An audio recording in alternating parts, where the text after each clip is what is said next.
दिवंगत नेते आनंद दिघे यांची आज जयंती आहे आणि ठाण्यामध्ये विविध ठिकाणी विविध उपक्रम राबवले जाणार आहे। आपण सध्या ठाण्यातील त्यांच्या स्मृतीस्थळाकडे या ठिकाणी आहोत आणि याच ठिकाणी त्यांच्या स्मृतीस्थळी मेघडंबरी आहे। त्या मेघडंबरीच्या ठिकाणी मोठ्या प्रमाणात फुलांची सजावट करण्यात आलेली आहे। मोठे मोठे कटावेज या ठिकाणी आनंद दिघे यांचे लावण्यात आलेले आहेत आणि प्रत्येक ठाणेकरांकडून या ठिकाणी विनम्र अभिवादनाचे फलक आपल्याला पाहायला मिळत आहेत। राज्याचे उपमुख्यमंत्री शिवसेना मुख्य नेते एकनाथ शिंदे हे स्वतः देखील या ठिकाणी अभिवादनासाठी येणार आहेत। तसेच शिवसैनिक असतील या भाजपचे आमदार देखील असतील या भाजपचे कार्यकर्ते देखील असतील ते पदाधिकारी असतील हे सर्वच या ठिकाणी आनंद दिघे यांच्या स्मृतीस्थळी या ठिकाणी अभिवादन करण्यासाठी येणार आहेत। पाहायला गेलं तर गुरु शिष्याचं एक नातं म्हणायला गेलं तर बाळासाहेब ठाकरे आणि आनंद दिघे यांचं मानलं जातं आणि ठाण्यामध्ये मोठ्या संख्येने या ठिकाणी बालेकिल्ला असलेल्या या ठाण्यामध्ये पुन्हा एकदा शिवसेनेने गड राखलेला आहे आणि याच ठिकाणी यंदा युती झाल्यामुळे मोठ्या संख्येने या ठिकाणी त्यांचे नगरसेवक देखील निवडून आले। त्यामुळे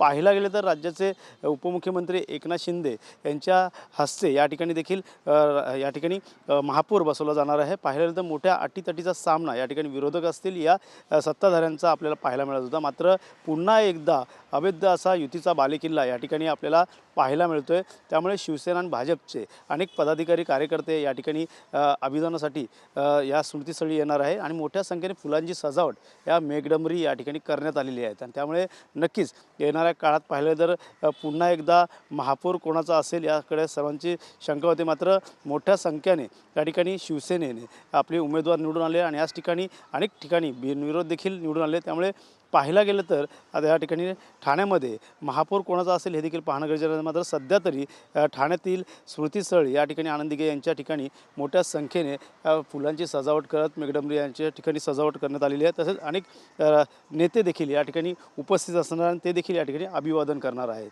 कॅमेरा अजयसह गणेश थोरात, TV9 मराठी, ठाणे।